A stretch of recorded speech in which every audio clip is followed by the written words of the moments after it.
What's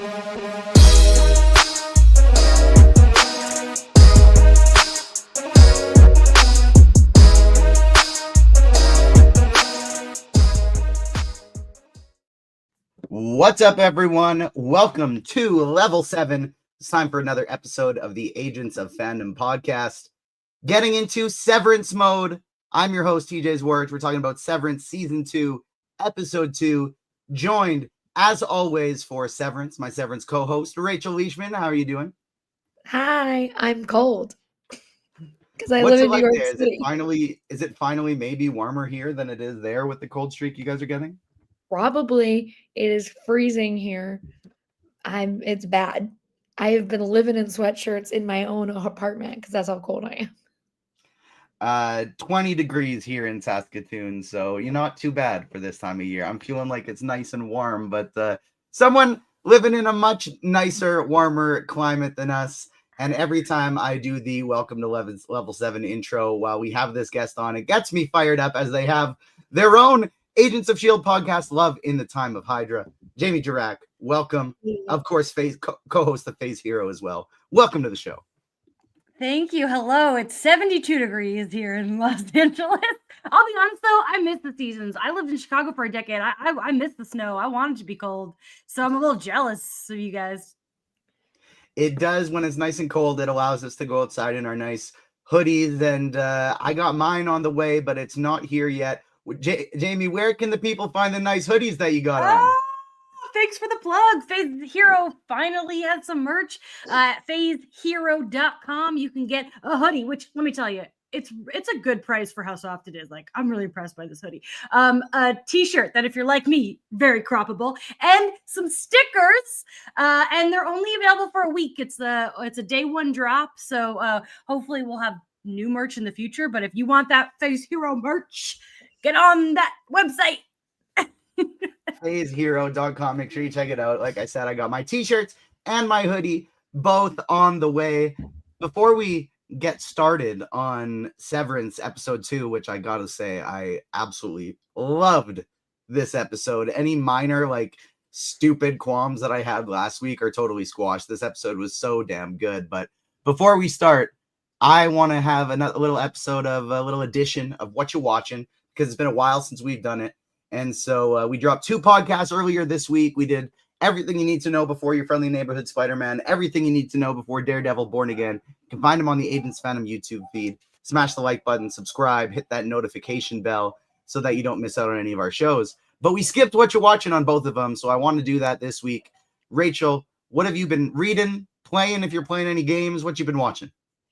Well, reading, I'm still reading The Running Man. So if anyone has been trying to keep up with me, every time I'm talking about what I'm reading The Running Man, because it's taken me a hot second. But it's a really good book. I just got to a really fun part. So I'm probably going to read that more at a quicker pace in the coming days. But what am I watching? I watched Cats 2019 for the 4th time yesterday because my friends hosted their own version of a Rowdy Cat screening. I don't know why. It's 2025, but they decided that we were doing that.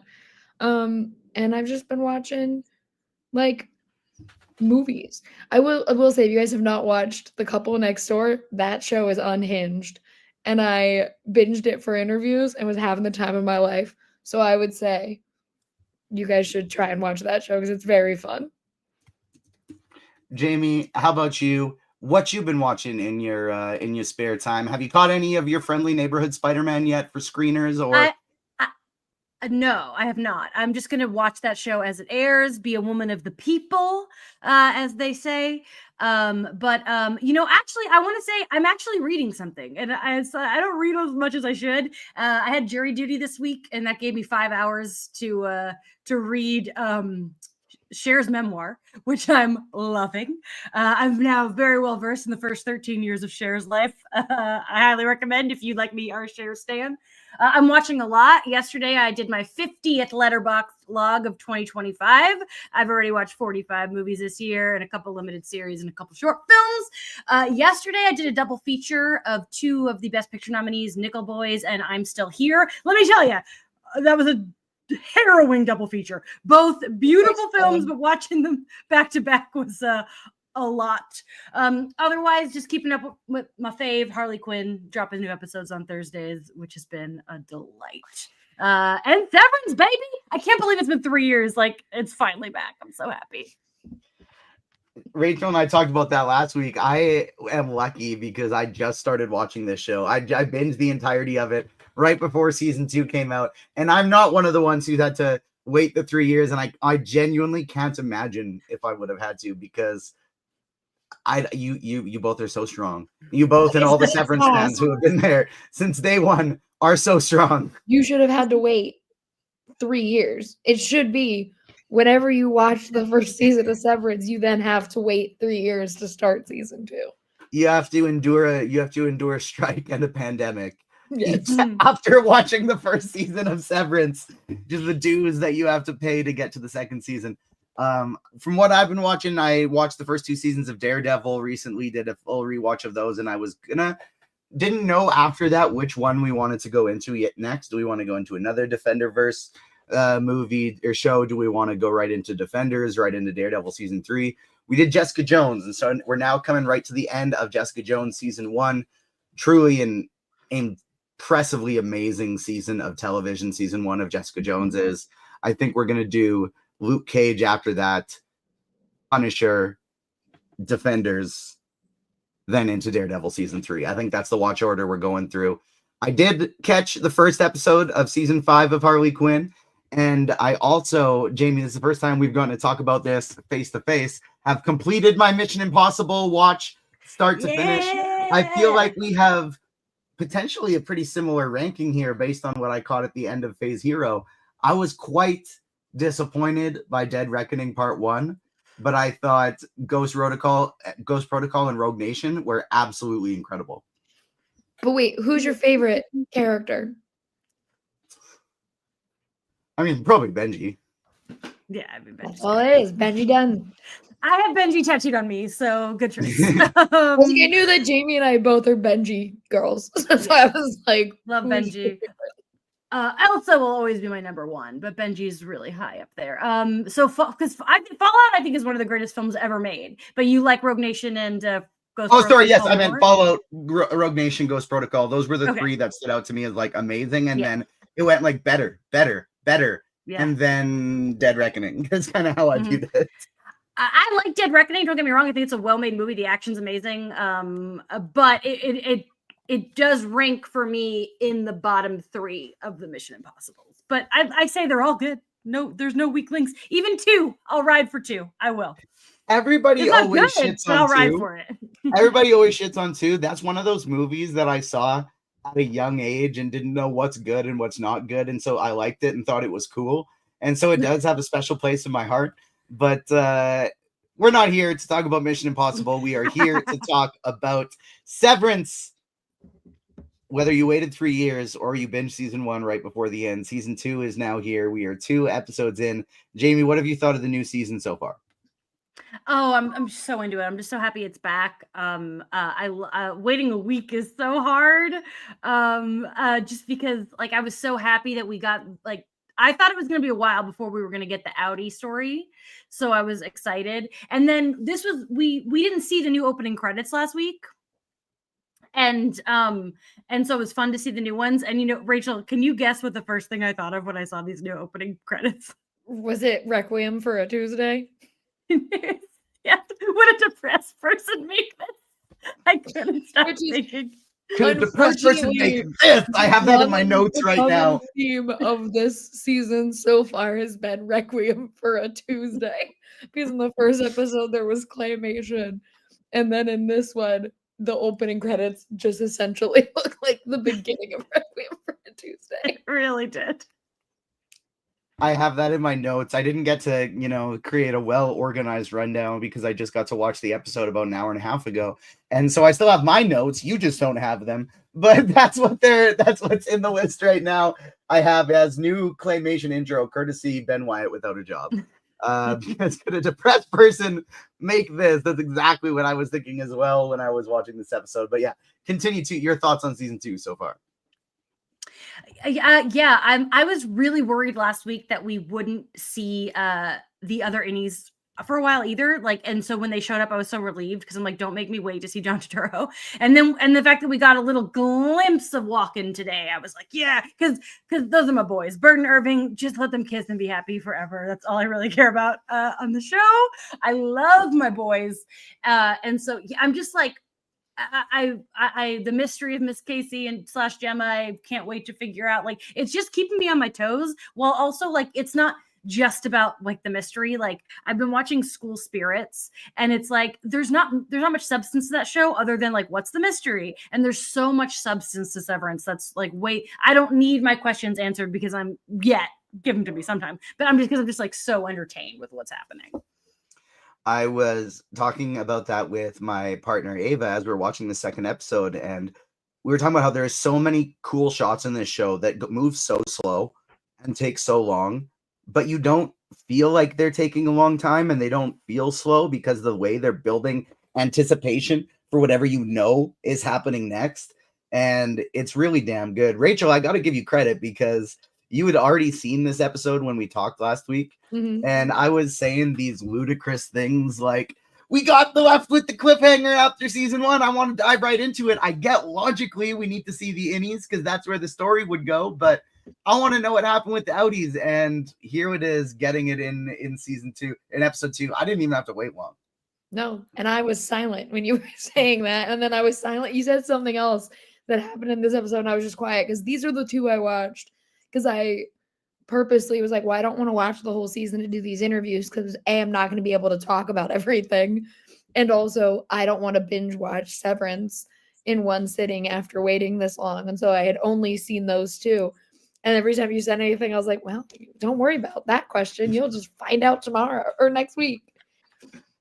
It was very great professionalism, really good job, because I had no idea when I was hot, when I was cold, and that's you did a really great job. What did you think about episode 2? I liked it a lot. I like seeing the outie side. Devin's my ally. She's the only one who's like, nah, man, you had a picture of your dead wife in your hand. I think there is some kind of correlation. And I was like, thank you for having brain cells because none of these dudes in your life seem to.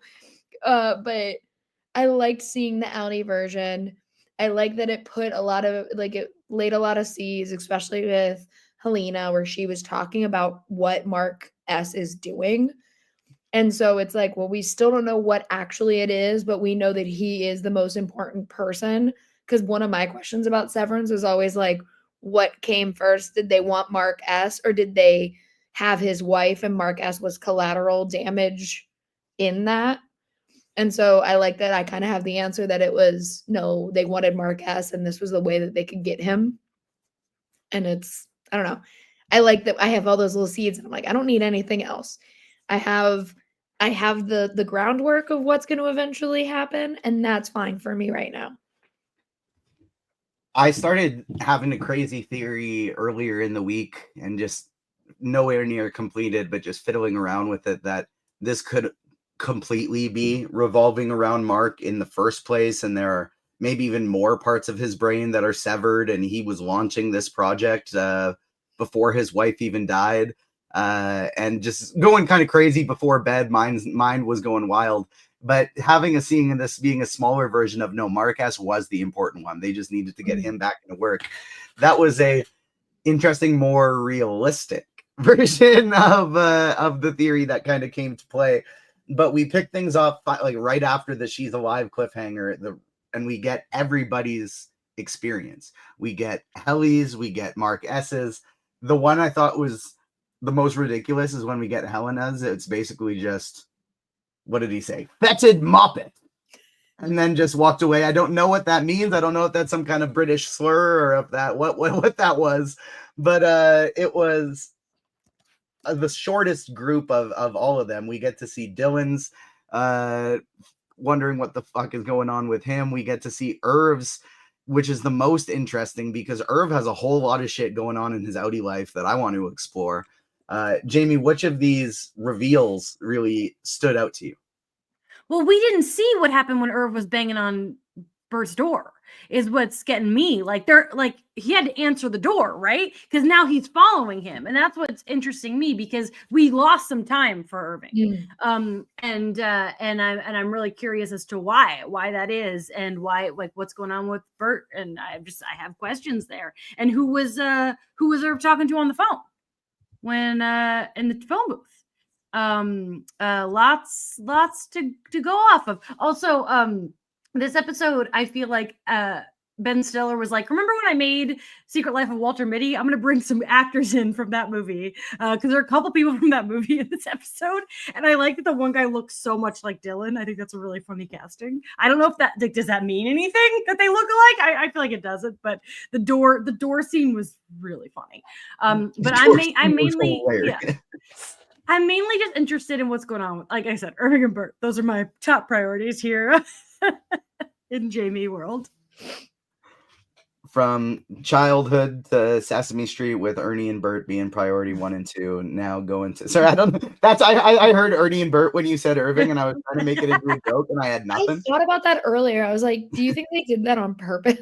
They're Irving and Bert because they're like, it's like Bert and Ernie. Who cares? They do have similar vibes, to be fair. Yeah. That was the first time I made that connection, and I tried to think of a cool joke on the spot, but I had absolutely nothing.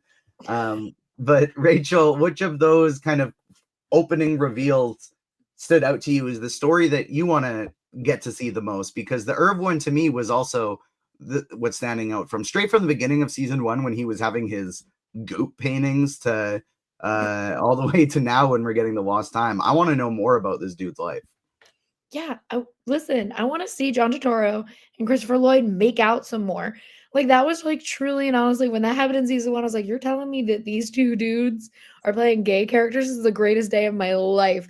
Because I was like, I know, like, if you go back, like, I was watching like a Hairspray video, and Leah pointed out, she's like, well, technically, he kind of kissed the dude in this one, but like, we were like, it's John Travolta in a dress. But like, for the most part, I was like, they don't kiss dudes. And then I got to watch them kiss each other, and I've never been happier as a human being. So then to go into season 2 where they're not even in the same office anymore, we're getting crumbs like Bert, like just watching him from afar in a car. I want to stay there. Like, but I also like that they're crumbs, if that makes sense. Like, I don't want too much, because then I would be like, well, I'm done with these two. Shuffle them along. I want the next mystery. But I like right now that it is, we know the least about Irving, other than he was in the military. I think he was the Navy. He paints, and he knew about Bert prior to all of this, because like Audi Irving had Bert's address on a map. So there's a bunch of different things, and I'm like, all right, something's going on with them, but we can address it. So like, he had a list of everybody, because in the last season, he found that list, and he had he had a list of everybody, and Annie Irving saw Bert's name and wrote it down.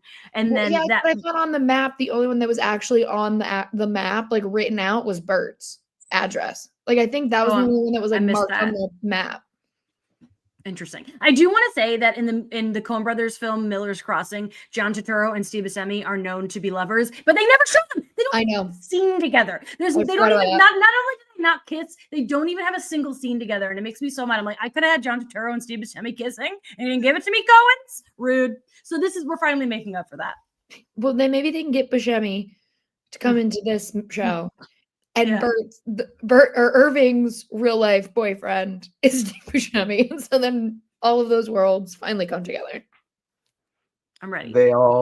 I don't even know who Bert's husband is, but they get rid of him and they become a happy throuple, happily ever after. Since we're stuck on Irving anyways, on Irv, let's dive into his part of the story. The only part I thought he was just kind of silly, kooky in terms of an outie with all those paintings.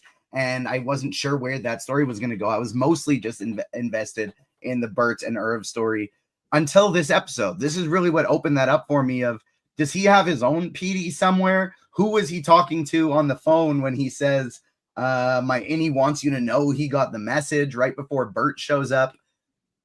Rachel, what do you think Irv's story is here outside of Bert? We clearly know something because, like we were just talking about, he has the names of everybody. He had Bert's address on a map. Like he's clearly Audi Irving is thinking of stuff. I also think I said Christopher Lloyd instead of Christopher Walken, and I want to make sure, like, I know it's Christopher Walken. They're just two Chris's in my brain, and they're old white dudes. So apologies, but anyways, I think that he at least is. I haven't decided yet if I think that Irving it went in there trying to solve what was going on with Lumen, or if just throughout the severed process he like started to get way more obsessed with Lumen, kind of like how Mark is, where Mark had Petey and got way more involved. But with that phone call, I'm more interested. I'm more leaning towards Irving went into the severed program because he was trying to find information out on Lumen. Jamie, what's your take on the situation?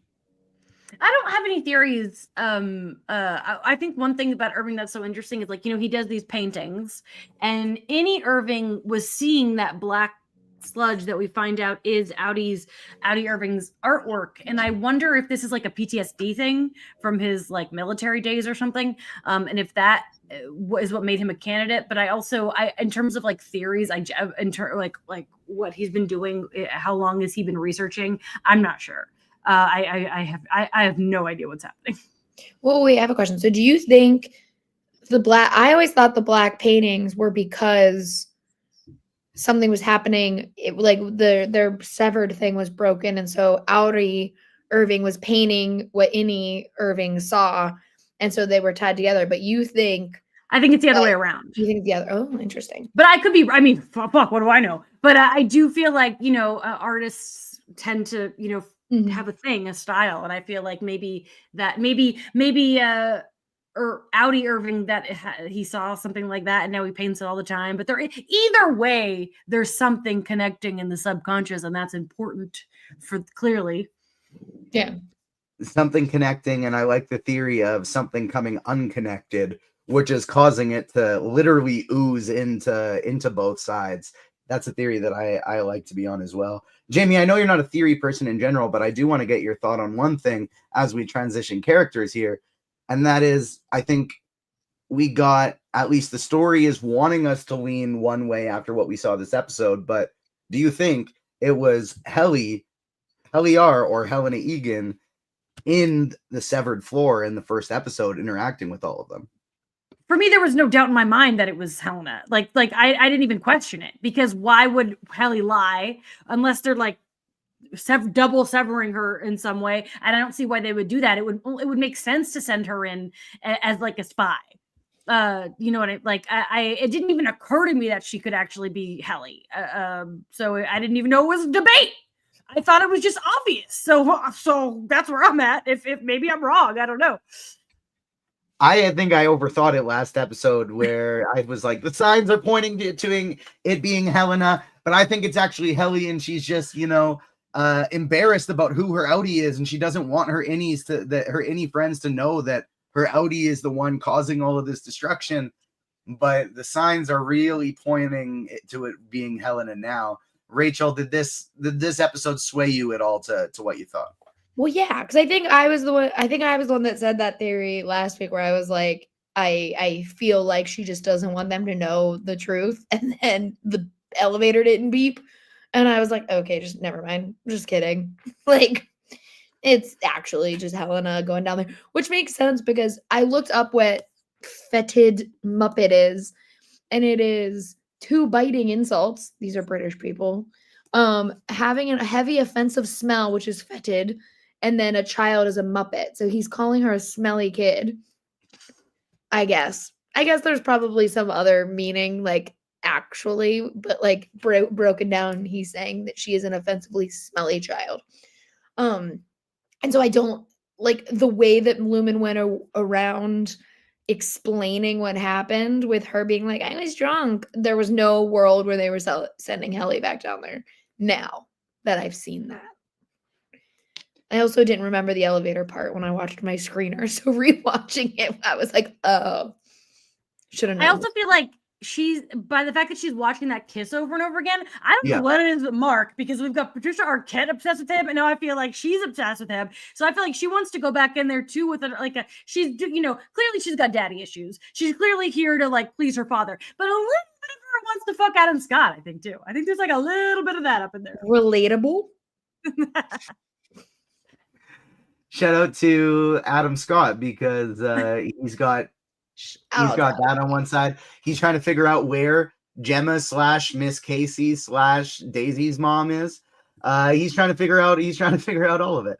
But like me, I don't remember where I was going with this. I just wanted to make an Agents of S.H.I.E.L.D. reference and I forgot my own train of thought. But I want to talk about Milchick because I actually don't know if we heard this before, what his name was, but they brought it up. His name is Seth Milchick. And I did want to bring up an interesting thing that I hadn't heard of prior to this week that my partner Ava had read. And it was something that released with the first season of Severance. And it was just basically like accompanied in-universe reading that goes with the first season called The Lexington Letter. And it's about a severed person who named Peggy on the inside, Peg on the outside, who found a way to communicate with her innie because that she had this code with her sister in childhood that started blending into her innie. Her innie started remembering it. And then maybe potentially similar to what's going on with Irv a little bit, but on a different scale. And so she found a way to communicate with her outie. And it eventually led to her also working in macro data refinement. She found out from her innie that one day when she had just completed her project, not just met a quota, but like fully completed her project, which for her was the Lexington project. We know for Mark now it's the Cold Harbor project, which we'll get into. But for her, for Peggy and Peg, it was the Lexington project. And it was completed at 2:30 on that day. Well, at 2:32 on that day, there was a massive explosion in a truck for Lumen's biggest competitor. Lumen's biggest competitor had a big truck shipment explode at 2:32, 2 minutes after her big thing explodes. And so her and her innie, the innie and the outie decided to team up. They want to go public. They're speaking to a reporter. This is all set in like an email series, emails going back and forth. And with the reporter. And so shout out to August in chat. They're saying they read that too. So with the reporter is taking this to their editor and they're saying like, look, Lumen is doing some crazy shit with their severed employees. Peg it just laid this all out for me. We got to write about it. And the reporter is saying like, yeah, I looked into it. I have a source at Lumen. Apparently Peg has had a whole bunch of absences and they're not really to be trusted. They were just fired because of all those absences. And then the next day, one day after Peg sends the emails and they go on the run, they die. Car crash. Peg and Peggy are no more. They die. And the editor who didn't want to print the story about Lumen, his name was Jim Milchick. So there's a big conspiracy going on with the Milchicks. There's not just Seth Milchick.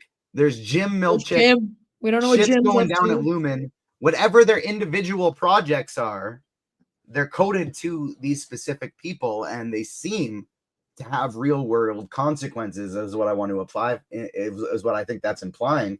But Miss Cobell gets an apology and a quote unquote promotion that very much feels like a, hey, go over here where you can't break as many things, and we'll start this new place for you where you can't do any damage for us, and we'll give you a nice cushy raise.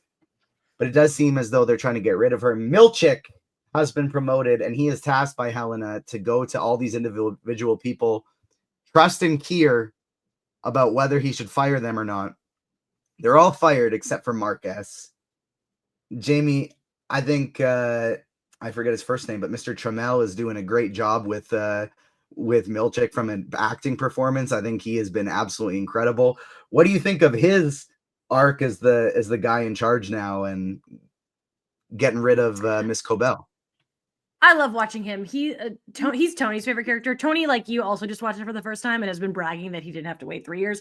And he's like, "Oh, I love Milchek. He's so good." And he is a really great character. I haven't really thought beyond his motives beyond what we've seen, but I didn't know that we had to be reading companion pieces to learn deeper things. I mean, geez, if I had known there was Severance homework to do. That's very, very interesting. Milchek seems to be a company man, but no one is what they seem. So I don't know.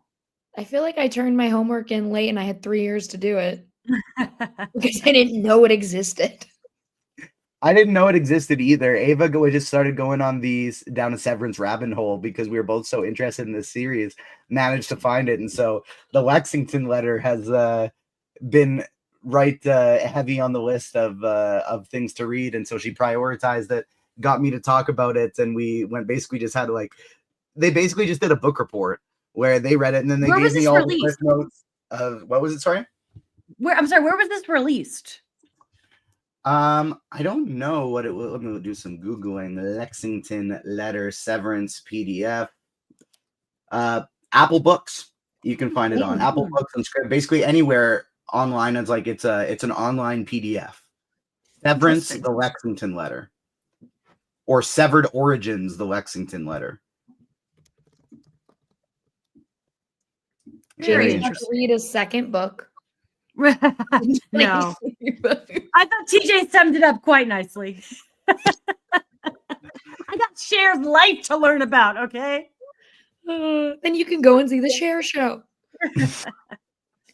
Rachel Milchek is stepping up as the man in charge. Do you think everybody else who's been fired, they've already completed their projects and they're just hanging around, or theirs just isn't as important? I don't know. Okay, but here's the thing. If they needed Mark S that bad that they had to stage a ding-dang murder of his wife to get him to be in the Severed program, his is clearly something that is bigger, that they were like, we know the only person who can do this. Like, so I don't know. I think they're just putting all of their eggs in the Mark S basket. And so they're not necessarily people who have completed their jobs, just that like Lumen has decided that they're not important. It feels like it's got to be cloning or something. That's where my leading theory is of Mark S's helping clone his dead wife, is essentially my understanding of it, because they got all these goats hanging out there, and now the goats are back in the intro this week with somebody's head turned into the goat in the claymation intro. I think they're trying to clone goats and recreate human beings by piecing together with the numbers, the personality of her from her husband. Like, I think that's my best guess as to what's going on here, because it's called Cold Harbor. I have no idea why. We're getting the teases of it, but Miss Casey obviously wasn't Gemma. That was a very different person from what we're meant to understand that Gemma is. I don't know. Next part of it that I have in my notes is back to the door thing, where Dylan's searching for his new job, and I can't just Jamie, you already touched on it, so we don't have to go into it more, but that was my favorite comedic part of the episode, where Dylan is having it with his little doppelganger man, the conversation of the doors. He gets in so well when he says I don't remember what it was, but which kind of door are you? And he goes into the pocket and then he picks the color. And he's like, wow, this is the guy. This is the one I'm choosing.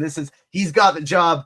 But then finding out that he's severed makes him want to essentially cut it down. But Rachel, going back to the Milchek thing, he assembles this team. One guy's the floater. He goes Nick Fury mode for Lumen. He brings in the floater, who immediately gets fired, and we see his howdy. He's pissed about it. But it was the first time I heard of a new department or a new floor, and that was 5X. We took a pair from 5X, and the people who were corresponding for the board, they didn't necessarily like that.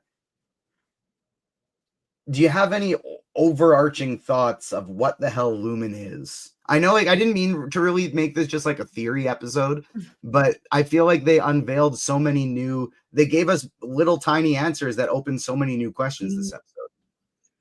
I don't know. At one point I was like, what if it's just like a shipping company? Like they're just really serious about getting their shit where it needs to be and on time. But like, I don't know. Like, sure, if I was to like stop and think about it for a while, I could be like, yeah, I could get into the cloning thing. I could get into this theory. But also, I'm like, I don't fucking know. I'm a journalist. I'm not a business person.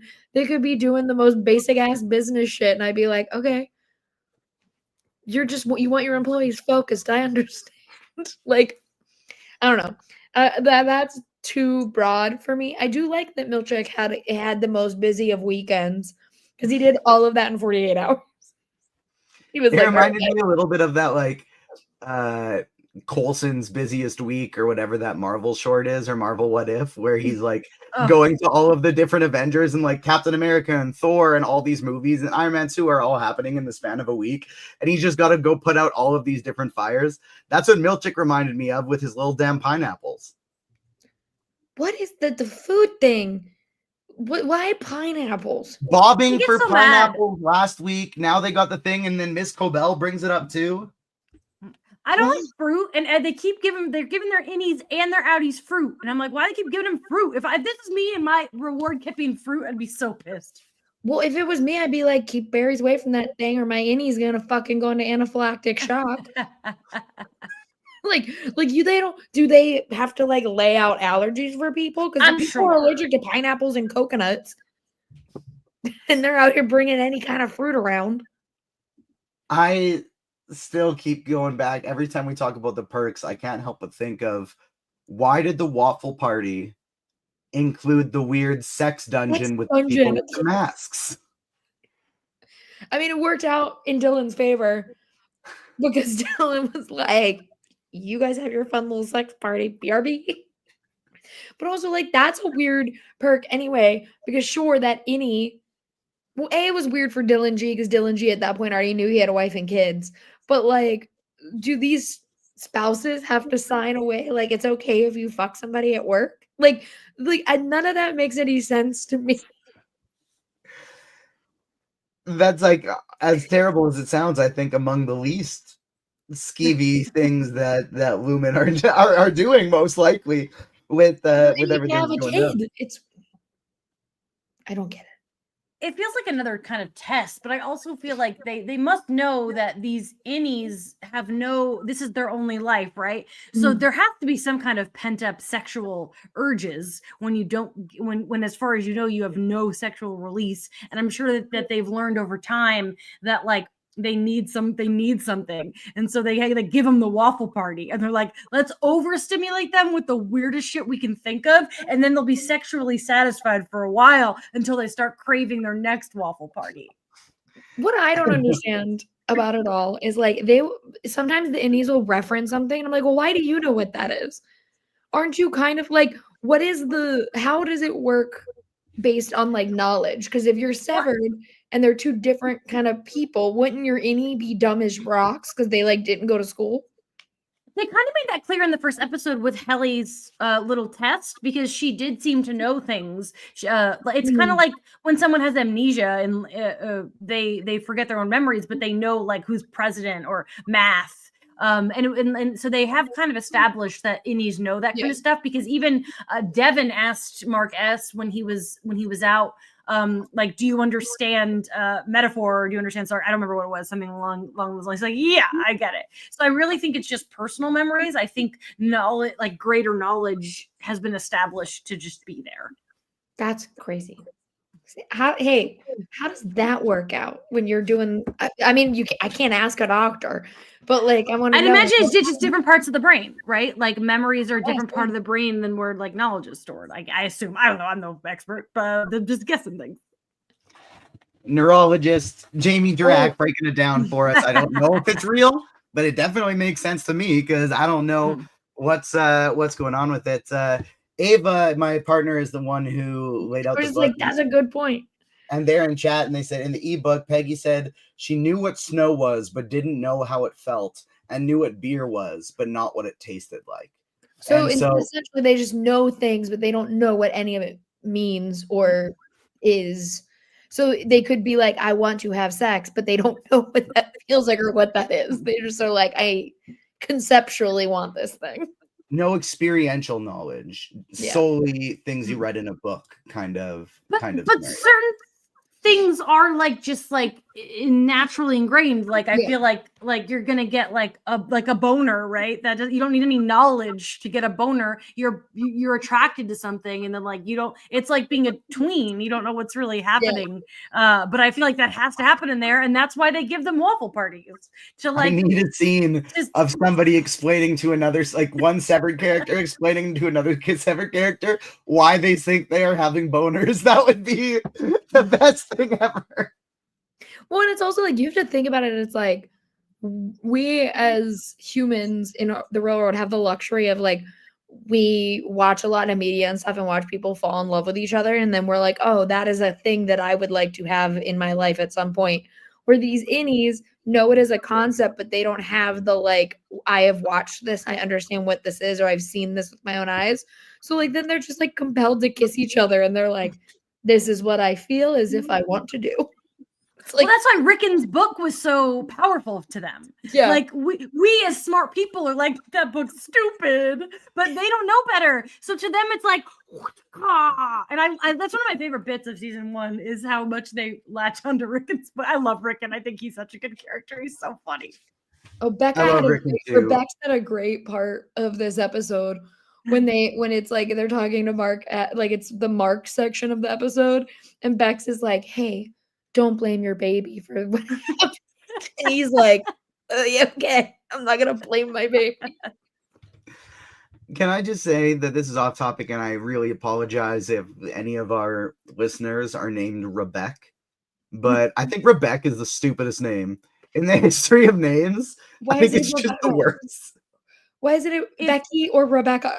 Like, my best friend in high school was named Rebecca, and she hated Becky, so she went by Bex or Becca. And I do feel like it's knowing people with that name. I feel like it's just like, oh, I'm gonna cut off this part. Like I'm sure Rebecca's name is Rebecca, and that's just what she Becca wants or to Bex go or by. Becky, any of them.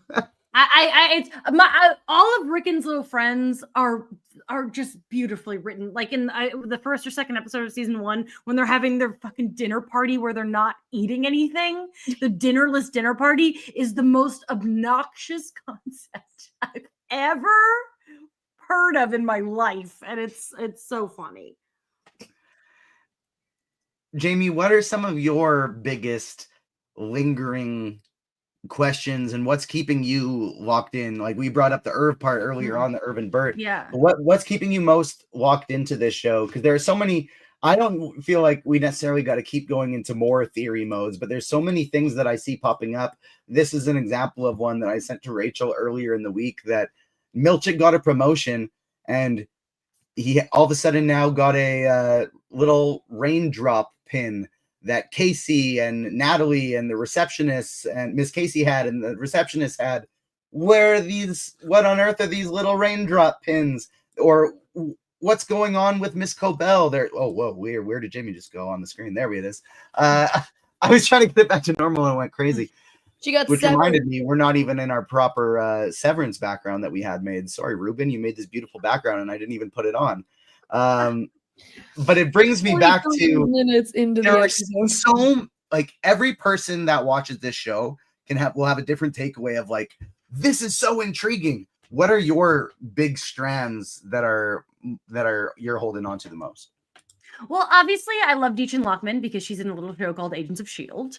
And so I just like want her to be in more of the show because I just am a fan of her as an actor, and so I'm really invested in the Gemma Miss Casey stuff, and I'm also like the romance of it all. Like I'm always looking for my ships, and I don't know if I ship Mark S and Helly because I like the idea of Mark being reunited with Gemma.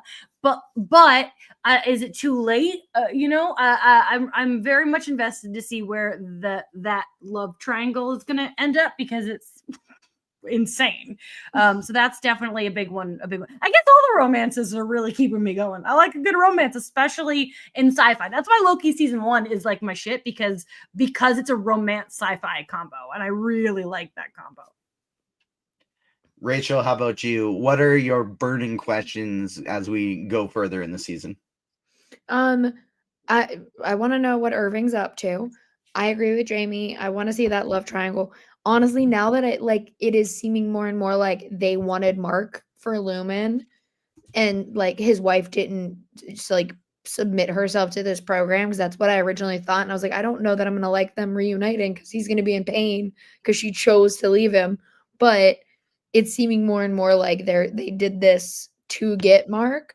I really want to see that reunion because I think it's gonna be really beautiful. And now I also want Mark S to be reunited with Gemma because he knows, like, or Miss Casey, because he knows what's up with that situation. And so I want her to come back for that because I think it's fun. And I would just want to go spend an episode with Dylan's entire family because I think it's just very funny that, like, why did this dude of all of these characters go into the Severed program? Because it's like he has a nice wife who's like, you're gonna find a job. He has like a kid who really seems to love him. So I'm like, why did this guy of all of these people do this? Because it's Irving has PTSD. I think the answer for Dylan is clear. I think it's that the man couldn't hold a job, and the only way that he can take care of his family is by not having to focus on his work. Because the interviewer said you had brief jobs before, short-term jobs for Lumen. I really think it's like this man needs to support his family, and he does not have the mental capacity to work a full-time job and do that. I genuinely think that's all it is with Dylan. Well, that's it. That's fascinating. So still, I want to go spend a whole episode with that like happy family where it's just like, well, this is what I had to do. Because it's like everyone else, it's like Petey was going through a divorce, and so he got severed. Mark is grieving, he got severed. Irving has PTSD, so he got severed. We also don't know why Bert was in the program because he also seems to have like a loving relationship outside of it. So that's another one I'd be interested to see, like, why exactly that happened, because maybe he was severed prior to meeting the man that we saw him with in the end of season 1. But it's just like, that's kind of what I want to know about all these characters, because we know very clearly now why Irving and Mark did the Severed program, but you don't know why anyone else did it. Well, now we kind of have a legit theory on why Dylan did it, but like, I want to see all of that played out. I like that Dylan point quite a bit, because that's clearly a point of contention for him in his relationship, when he was like, he picks up the phone and goes, read the room. The first way of answering this phone, read the room, which I thought was pretty hilarious. But I agree completely. I want to see more of each of their stories. Mark S is obviously the one that, he's the main, it's the A plot, it's the A storyline, but I still want to see more of these individual ones. And Dylan's character, I just kind of want to see more of Zach Cherry and everything. We've seen him in his MCU bits and things like that, and he's just truly phenomenal in this. I want to see more of Zach Cherry and everything. I hope we do get to see some kind of Helly return at some point within these next little bits of like a brief warning to the group, something like that. I want somebody to figure out, other than the audience, that it's Helena. That's something I'm happening. But the biggest question for me going into this one is the exact same thing that Mark Scout, not Mark S, Audi Mark yells at Miss Cobell / Selvig. What did he call it? Cobelvig. What do you know about Gemma? And she goes full scream mode and honks the horn and drives away. I actually thought she was just going to hit him. I thought that's how the episode was going to end. I thought she was going to hit him, and then it was just going to be like, done, title card. But that's the question I have the most of, is where is Miss Casey / Gemma? Is she alive? Is this a new version of her? Is it a clone? Mark said he identified her body. She was dead. She was buried. Is this the same person who is reborn, or is this a new one? That's my biggest question. But he did say that she was burned. So it could be one of those situations. He was like, because the way he described it was, I was like, oh, she probably was completely burned, meaning he would have a hard time actually seeing it was her. He just would know that, like, that was my wife's car. That was my wife. So I think that they could have taken her and severed her and just kept her in Lumen. I don't know that Lumen's that evil. Well, maybe they are. My thought was like season 1 of Stranger Things, when they fake Will's death and they put like a fake Will body. Like, it'd be easy to just have like a fake body. Yeah. Especially Like for Lumen. yeah, if there's so many layers to it, it's easy to like create a body. I the clone thing never occurred to me, and I like that theory because in my mind it was like she did get into an accident and she was so severely hurt that they somehow severed her, that like her one half of her severed is dead and she can only be this new half, was what I was thinking. But I think that maybe there's some holes to that there. I think cloning is a really interesting one. We will see where it goes from here. We're going to be breaking down Severance every single Friday after it releases. Next week, we got Liam Crowley of Screen Rant joining the show to talk about Severance Season 2, Episode 3. Make sure you hit the like button, subscribe, hit the notification bell so you don't miss out on any of our future shows because we have so much good stuff coming. We're going to be breaking down Your Friendly Neighborhood Spider-Man. Every single episode drop. They're doing multiple at a time, so we're going to be breaking that down each week. We're only a month-ish away from Daredevil Born Again. We got some exciting interviews coming up for that one. We got some exciting interviews coming up for Captain America Brave New World, which we are less than 3 weeks away from as well. So stay tuned for all of that. We'll have breakdowns and interviews, so much more. Jamie, where can the people find you on socials, on Letterboxd? And one more time for the Phase Hero merch for the people who weren't here at the beginning of the show. Yeah, at Jamie Jirak on Instagram, Letterboxd, Blue Sky now, and then phasehero.com if you want to get some merch there. And then my other podcast is Lovin' the Time of Hydra, where we go through every Agents of S.H.I.E.L.D. episode on its 10th anniversary, but there are no anniversaries for that show until March. So in the hiatus, we're going through Agent Carter Season 1 on its 10th anniversary, which has been really fun over on our Patreon. Our Patreon's only $1 a month. It's a steal. So go ahead, give that a follow at LitoPod on the socials. Rachel, where can the people find you? Where can they find the various pods? Oh my goodness. You can find me at Rachel Leishman on the Forbidden X because whatever. You can find Rachel_Leishman on Instagram. I don't really go on TikTok anymore because I don't trust that thing.